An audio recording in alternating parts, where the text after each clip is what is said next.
Hello everyone, it's me Roslyn. I'm here at the Starbucks waiting for my fiance because he will finish his work around 2 p.m. So I will stay here just to break the time para lang pampalipas ng oras. So I've been here for about 10 days. And sa 10 days na yon, sobrang laki ng adjustment and until now, I'm still adjusting. First time difference here sa Pilipinas. Because the first 3 days, nung dumating ako dito kasi totally, I don't have sleep. Because 10 a.m. here, 10 p.m. sa Pinas. So, inaantok na ako ng 10 a.m. Pero, I can't sleep just because Marcus is in our house. So, I need to cook food. I need to spend more time with him kapag nasa bahay siya. Siyempre, fiancé, duties, kailangan nandun ka kapag nandun siya. We will talk together. So, it's hard for me.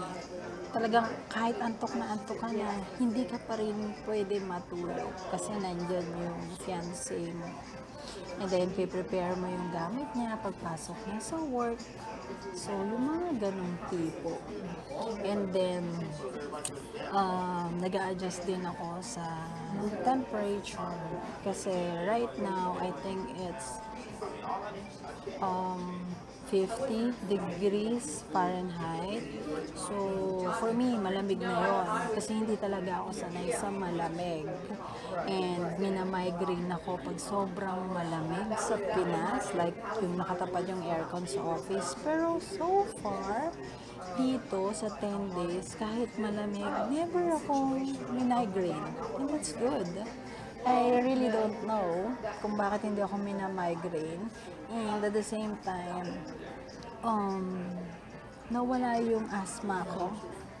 I really don't know kung talagang nawala pero sabi kasi ng doctor ko na once na pumunta ako dito sa Atlanta, tapos yung weather, magiging smooth daw yung paghinga ko and hindi ako aatakin ng asthma ko. So far so good. And what else?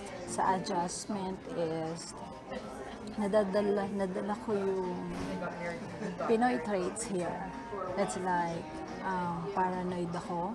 Kasi one time pumunta kami sa Starbucks ni Marcus and then all our stuff nasa table.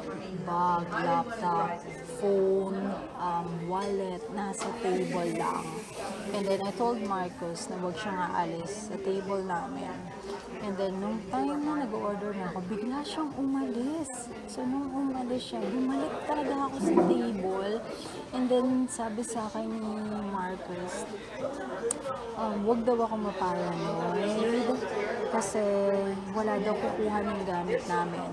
Most of the people out there inside the Starbucks, they have gadgets, they have wallet, bags, and everything, and they just leave it on the table. Walang kumukuha.